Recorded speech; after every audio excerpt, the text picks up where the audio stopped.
tahun kemarin kita was-was banget karena untuk berjabat tangan aja takut, untuk keluar rumah takut, bahkan kita dilarang untuk melakukan lebaran, hari Natal dan hari-hari lainnya karena virus yang menyebalkan yang terjadi 2 tahun belakangan, yaitu COVID-19. Tapi setakut-takutnya, semenakutkannya COVID-19, di zaman sekarang ada penyakit yang memang lebih menakutkan dari COVID-19, bahkan jumlahnya itu lebih banyak. Jika kita lihat ya kasus COVID dari sekitar awal 2021 sampai sekarang, datanya paling sekitar 150 jiwa ya yang meninggal gitu. Tapi menurut WHO, penyakit yang ada lebih banyak ini, yang mengakibatkan lebih banyak yang meninggal adalah kanker ya di Indonesia, bahkan di dunia, dan juga penyakit metabolisme. Bahkan kanker sendiri itu bisa mencapai 230 ribuan gitu hanya di tahun 2020. Dan belum juga ada penyakit metabolisme. Penyakit metabolisme ini kayak penyakit diabetes, penyakit jantung, penyakit hipertensi, darah tinggi dan sebagainya. Intinya ini diakibatkan dari terganggunya atau tersumbatnya aliran-aliran darah, pembuluh darah, sehingga membuat metabolisme dan aliran-aliran darah dan oksigen tersumbat dan mengakibatkan otak ya, bahkan tubuh kita menjadi kurang lancar. Jadi buat kalian-kalian nih yang perokok ataupun orang yang suka makan, doyan makan, bahkan sampai kegemukan gitu, yang nggak memperhatikan pola makan ini, harus lebih was-was, harus lebih takut daripada terkena COVID-19. Bahkan belakangan COVID kan udah beres gitu, banyak sekali negara-negara yang udah bebas banget, bahkan Piala Dunia sekarang nggak ada pembatasan protokol dan sebagainya. Cuma dilihat di sedunia itu cuma di Cina aja gitu yang masih ketat melakukan protokol kesehatan. Bahkan kemarin Wuhan pun melakukan protes, masyarakat Wuhan ya atau masyarakat Cina di berbagai daerah melakukan protes karena masih pembatasan yang lebih ketat. Padahal Piala Dunia dan sebagainya, event internasional udah dibebasin. Di Indonesia sendiri sebenarnya masih ada kasus COVID-19, cuma nggak separah dulu sampai ngenohin rumah sakit. Tapi balik lagi tadi, kenapa perokok dan juga orang-orang yang doyan makan dan gak teratur sampai obesitas itu harus was-was, lebih takut dari COVID-19? Nih, gue paparin ya penjelasannya. Sekitar 1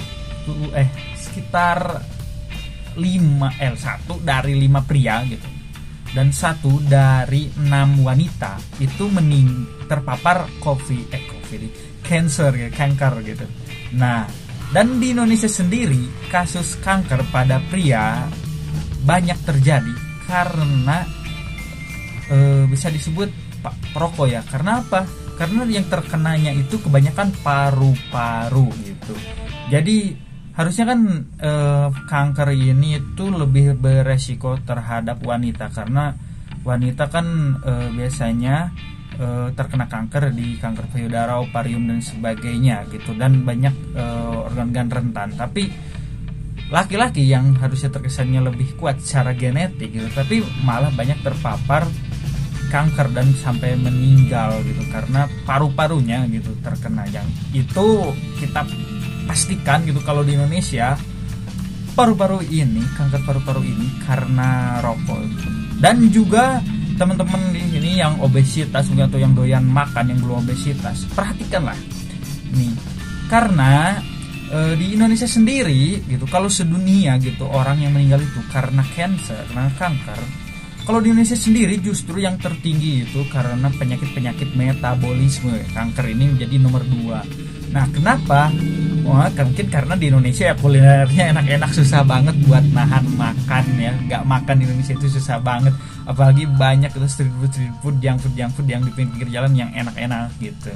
Tapi kita harus perhatiin juga gitu, karena dari mulai stroke, dari mulai diabetes, penyakit jantung dan juga darah tinggi itu hampir pasti menjangkiti seluruh masyarakat di Indonesia saat usia mereka masuk ke umur kepala 4 atau kepala 5 gitu. Nah, kenapa kok ini bisa terjadi? Ya karena kesehatan dan pemahaman masyarakat yang kurang, dan juga budaya kuliner kita yang mungkin belum terkoreksi secara baik gitu. Karena buktinya gitu, banyak sekali orang yang meninggal dan sampai ini menjadi kasus nomor 1 di Indonesia karena penyakit metabolisme ya. Nah, akhirnya balik lagi nih ke negara Indonesia, sebenarnya awal-awalnya sampai kewalahan gitu. Buktinya apa? BPJS di tahun sebelum 2020 itu selalu merugi, dan beban BPJS ini banyak sekali untuk mengeluarkan dari penyakit-penyakit seperti penyakit metabolisme gitu dan cancer lah. Kalau cancer ya bahkan di seluruh dunia pun itu menderita gitu, nomor 1 yang meninggal. Tapi di Indonesia sendiri kenapa metabolisme tadi itu kayak jantung, darah tinggi dan sebagainya bisa merajai itu penyebab orang meninggal? Bukannya orang Indonesia gak patuh lalu lintas, suka ugal-ugalan dan sebagainya, tapi kenapa angka kecelakaan kematian itu lebih rendah daripada ini gitu? Karena ya pastilah kita tahu orang Indonesia itu kalau tanpa nasi belum kenyang dan sebagainya gitu. Bahkan di keluarga gue yang gak terlalu besar gitu, yang hidup di perkotaan, itu udah ada 2 orang ya yang umurnya di keluarga gue, yang umurnya di atas 50 tahun terkena penyakit metabolisme ini. Pertama ibu gue yang pertama itu kena diabetes ya, akhirnya meninggal gitu, karena akhirnya diabetes itu mengakibatkan komplikasi dan penyakit-penyakit lainnya di tubuh dia gitu. Terus akhirnya babe gue nikah lagi.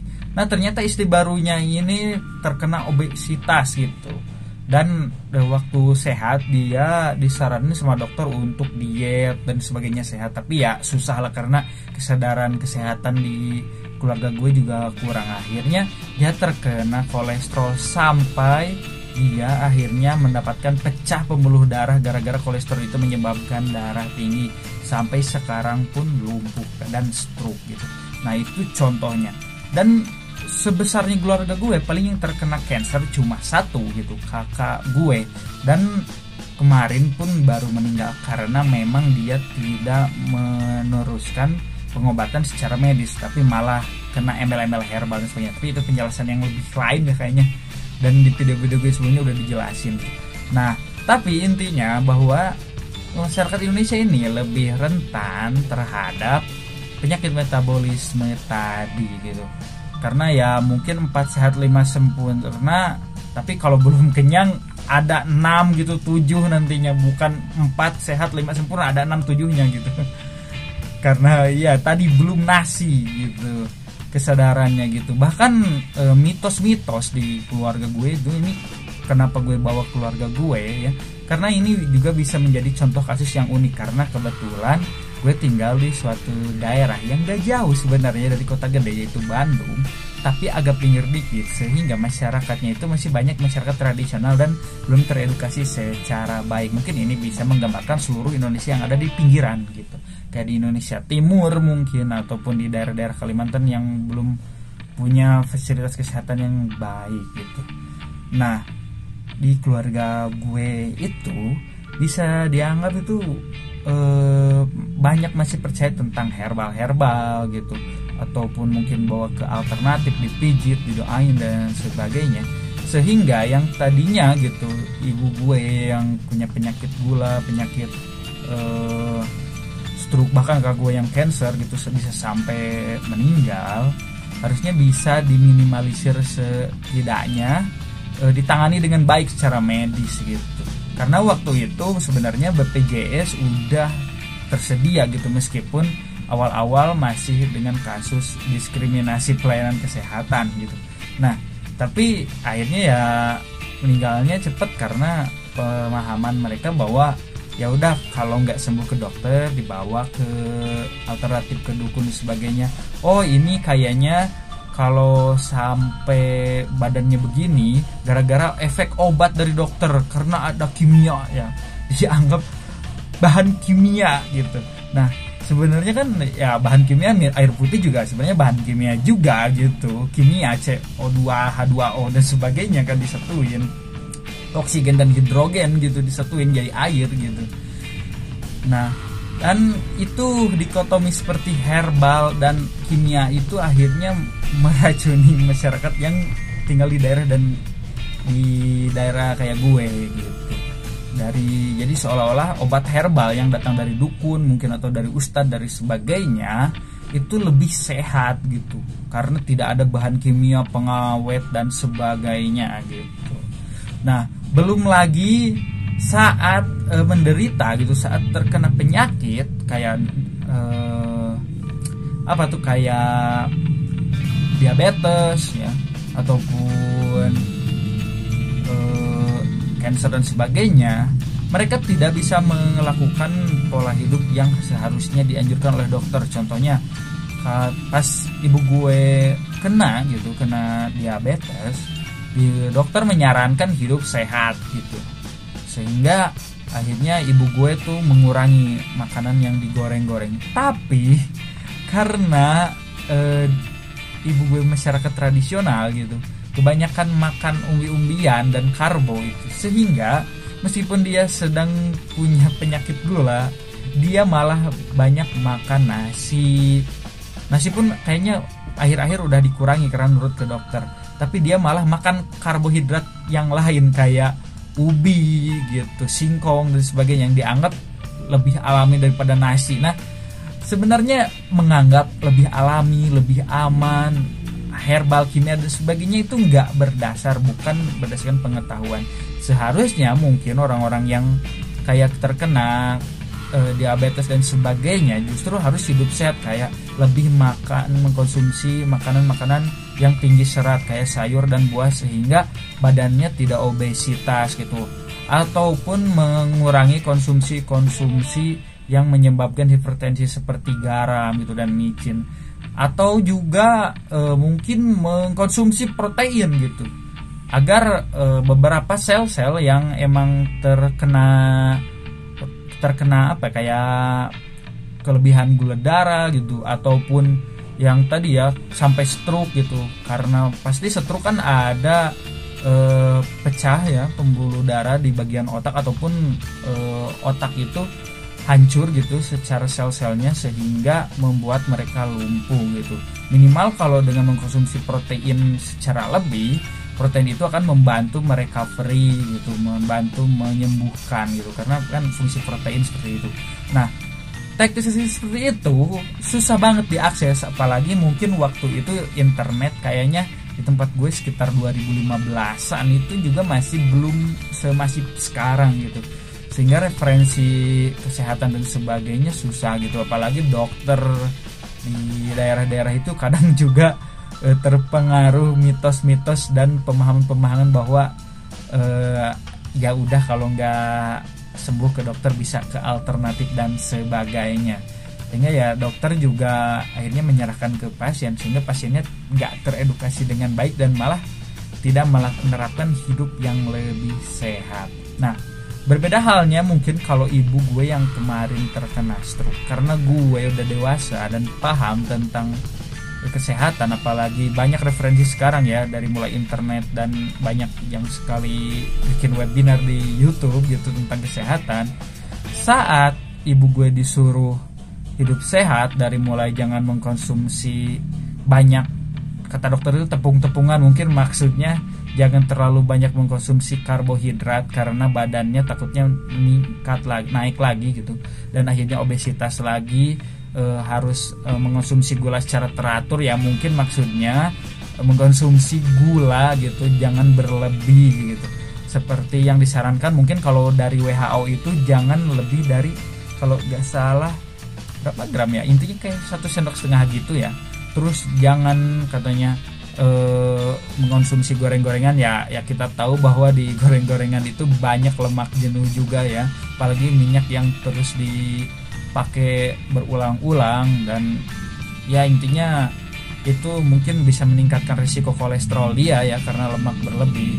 dan juga harus beraktivitas secara aktif ya, tapi temen masih stroke jadi agak susah juga, tapi kayak gue coba dukung dengan gerak-gerakan dan sebagainya. Nah, hal-hal seperti ini kalau ditarik konteksnya ke zaman sekarang harusnya lebih teredukasi, apalagi umur-umur gue yang mungkin muda-muda bisa mengurus para orang tua. Tapi kan kebanyakan di Indonesia orang yang mengurus orang-orang tua yang sakit itu ya pasti orang tua lagi, sehingga sebenarnya peran seumuran gue yang emang sebenarnya kebanyakan gak mau ngurus gitu, bukan gak mau ya, kayaknya lebih sibuk untuk bekerja gitu ataupun menata rumah tangga yang baru terjadi kayak teman-teman gue, harusnya lebih banyak ikut andil gitu, minimal mengasih tahu dan mengedukasi para orang tua supaya merawat orang-orang sakit yang tadi punya penyakit metabolisme ataupun cancer, supaya nasibnya gak kayak kakak gue yang berhenti kemoterapi, yang bahkan dia terbuai dengan kemo tradisional gitu. Datang ke daerah Cianjur gitu kalau gak salah, katanya dijanjiin sama Ibu Dayak namanya untuk kemo tradisional gitu, dan ya mana ada kemo tradisional, maksudnya gini loh, kayak kanker itu kan hanya sekedar kayak sebutan penyakit gitu. Sebenarnya jenis penyakitnya itu banyak banget, kayak contohnya kanker di payudara gitu kan, ada kanker tiroid, ada kanker payudara dan sebagainya, itu jenisnya banyak banget. Dan kalau kayak di laki-laki kanker testis dan sebagainya itu banyak jenisnya gitu, dan penanganannya pun beda-beda. Ini secara ajaib kanker apapun diobatinya dengan ramuan itu gitu. Nah, ada hal-hal seperti itu kan udah sebenarnya kalau dipikir secara logis udah nggak bisa diterima secara akal gitu, secara rasio gitu. Tapi tetap aja ini bisa dilakukan oleh masyarakat tradisional di daerah gue, karena ya tidak teredukasi dengan baik gitu, karena masih mindset masyarakat yang tradisional, yang padahal sebenarnya di zaman modern itu sudah banyak solusinya. Nah, belum lagi yang tadi ya masalah BPJS, mungkin kalau 2020-2021 BPJS sudah surplus ya, udah untung, karena emang iuran BPJS-nya dinaikin dan manajemennya diperbaiki gitu. Tapi tetap aja gitu, karena di Indonesia kesehatan ini, fasilitas kesehatan ini masih terbatas gitu. Meskipun hampir 84% masyarakat di Indonesia udah tercover BPJS, hanya sekitar 14% gitu. Akses untuk kesehatan itu masih dalam tanda kutip sulit ya. Gini aja deh, kayak gue itu, tempat tinggal gue itu sekitar 40 kiloan gitu dari kota Bandung, kota yang gede banget kehitungnya di Indonesia itu, kota nomor 2 dari setelah Jakarta gitu bisa dihitung gitu. Tapi di kota gue yaitu kota Garut, akses untuk kesehatan itu bisa disebut susah. Hanya ada rumah sakit umum yang memang pelayanannya bisa maksimal untuk menerima pasien BPJS itu masih terpusat di kota-kota, di daerah-daerah masih belum. Bahkan kayak harus ke rumah sakit umum gitu untuk melakukan operasi ataupun datang ke dokter spesialis itu harus menempuh jarak 20 kilo gitu, ada yang 15 kilo dan sebagainya, yang kebetulan tinggal di pegunungan dan sebagainya, dan susah, aksesnya susah. Karena puskesmas ataupun rumah sakit kecil di setempat itu belum mempunyai dokter spesialisnya biasanya, ataupun bahkan beberapa rumah sakit swasta itu tidak menerima pasien BPJS gitu. Nah, itu masalahnya, itu masih banyak sebenarnya di Garut ini rumah sakit yang tidak menerima pasien BPJS, yang terutama yang swasta gitu. Tapi kayaknya sekarang udah mulai meningkat dan udah banyak gitu. Tapi tetap aja masih susah gitu. Yang gue rasain aja ya, dari mulai pembuatan BPJS-nya gitu nih, datang ke kantor BPJS yang ada di kota gue, ngantri lama dan sebagainya, akhirnya dapat gitu. Waktu itu gue sampai 3 hari gitu bolak-balik. Tapi kemarin kakak gue udah bisa 1 hari beres, tapi harus seharian gitu. Terus juga nanti nih di rumah sakit nih. Jadi sebenarnya BPJS ini juga selain bisa memberikan akses dan kesadaran terhadap masyarakat supaya lebih hidup sehat, yang menjadi masalah itu adalah keterbatasan rumah sakit gitu, apalagi dokter spesialis di Indonesia. Jadi karena dokter spesialis gak tahu emang terbatas atau emang di Garut gitu cuma ada dikit gitu kata gue, sehingga banyak gitu pasien-pasien yang membutuhkan dokter spesialis. Contohnya dokter saraf ya karena kebanyakan penyakit stroke dan metabolisme. Dokter saraf itu di tempat gue di Garut, satu dokter itu bisa sampai 2-3 rumah sakit gitu dalam sehari. Gila banget kan, karena emang kayaknya dokternya itu aja mungkin, ataupun gimana tuh gak tahu sistemnya. Tapi sampai kayak bahkan di gue ya, di salah satu rumah sakit ada pasien gitu yang pengen berobat jalan gitu ke salah satu rumah sakit yang ada di Garut, datang gitu pagi, pulang isya gitu, pulang malam gitu. Ada yang datang dari subuh pulang sore dan sebagainya. Untungnya beberapa hal udah diganti tuh sistemnya dengan online, jadi cuma nunggu 2 jam 3 jam ya udah bisa. Tapi kayaknya 2 jam 3 jam itu sebenarnya masih belum ideal, karena biasanya dokter itu udah ada di jam-jam produktif, sedangkan kan kita gak bisa meninggalkan pekerjaan, mungkin banyak yang gak bisa meninggalkan pekerjaan, terus waktunya weekend dokternya juga ikut libur gitu dan sebagainya. Tapi hal itu kayaknya belum nyampe ke arah ideal ya. Tapi minimal dengan tadi penuhnya rumah sakit itu menandakan bahwa masyarakat itu udah sadar dengan kesehatan. Dan karena BPJS ini murah gitu, bayangin aja lah kalian rokok berapa gitu, ataupun kuota gitu. Contohnya sebulan habis 150, rokok habis 200 sebulan gitu. BPJS itu 100.000 bisa mengcover sekitar 2 atau 3 orang gitu dari keluarga kalian gitu. Kalian bisa seenak jidat gitu datang ke dokter.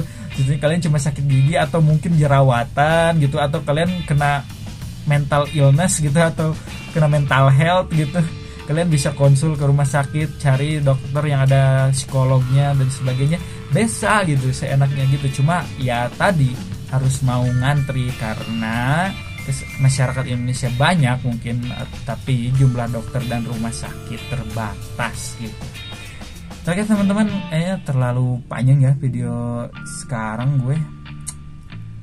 Intinya lah, di Indonesia ini harusnya kesadaran tentang cancer dan juga penyakit metabolisme itu lebih digemor-gemorkan lagi, karena keluarga gue juga udah ada yang korban ya. Dari mulai kakak gue yang kemarin sebenarnya baru sekitar 1,5 bulan meninggal karena kanker, dan juga ibu gue yang sekitar 2-3 bulan ke belakang kena stroke gitu, karena ya kegendutan gitu tadi, akhirnya kolesterol dan sebagainya. Dan pasti di keluarga gue gitu yang umurnya 50 ke atas, kebanyakan itu udah punya darah tinggi gitu, hipertensi.